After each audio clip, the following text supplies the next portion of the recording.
యేసుక్రీస్తు నామంలో అందరికీ హృదయపూర్వక వందనాలు. ఈరోజు దేవుని యొక్క మాటలు. చాలామంది గతమును తలుచుకొని బాధపడుతూ ఉంటారు. గతం గతః, అది మార్చబడదు. అది ఒక చరిత్రగా ఆగిపోతుంది. దానిని అదే పనిగా తలుచుకోవడం వలన ఫలితం లేదు.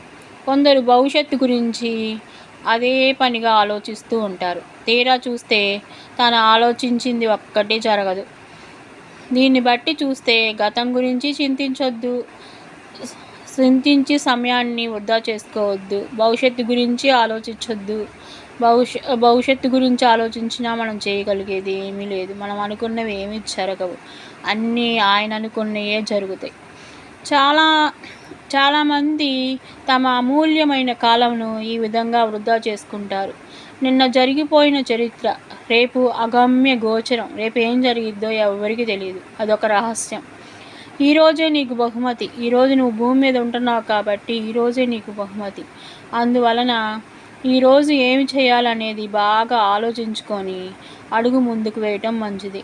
ప్రభువైన యేసుక్రీస్తుని నీ మదిలో నిలుపుకొని ఆయనని రక్షణకర్తగా స్వీకరించి ఆయనతో సమయాన్ని గడుపుతా. ఇకనైనా కాలాన్ని వృధా చేయకుండా, కాలం కరిగిపోతున్నా, వయసు పెరిగిపోతున్నా నీ యొక్క సమయాన్ని వృధా చేసుకోకుండా ఆయనతో సమయాన్ని గడిపి నీ యొక్క కాలాన్ని సార్థకం చేసుకోగలరు. ఆమేన్. హల్లెలూయా. ప్రతి ఒక్కరూ తన జీవితమునకు, తన కుటుంబమునకు తానే బాధ్యత వహించి సంపాదించాలి. ఇతరులపై ఆధారపడి జీవించటాన్ని భగవంతుడు కూడా హర్షించడు. పని లేక, వృత్తి లేక, ఉద్యోగము వ్యక్తి యాచకుడిగా ఒకనికి చేయి చాపకుండా అడగకుండా వృత్తే దైవంగా భావించి మన పని మనం చేసుకుంటా పోవాలి.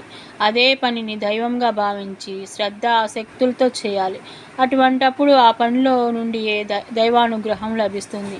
దరిద్రానికి మొదటి పెట్టు బద్ధకము, ఆలస్యము, నిద్ర, వీటి అవలక్షణాలు అన్నమాట. వీటి వల్ల అజ్ఞానం కలుగుతుంది.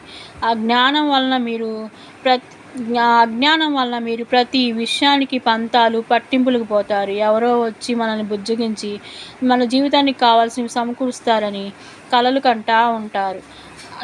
ఎవరికి ఏమి చేయరని తెలుసుకోవాలి. ప్రతి ఒక్కరూ తమను తామే ఉద్ధరించుకోవాలి. మనపై ఆధారపడి ఉన్న వారిని ఉద్ధరించాలి. ఎల్లవేళలా ఇతరులకు సహాయపడటానికి కూడా సిద్ధంగా ఉండాలి.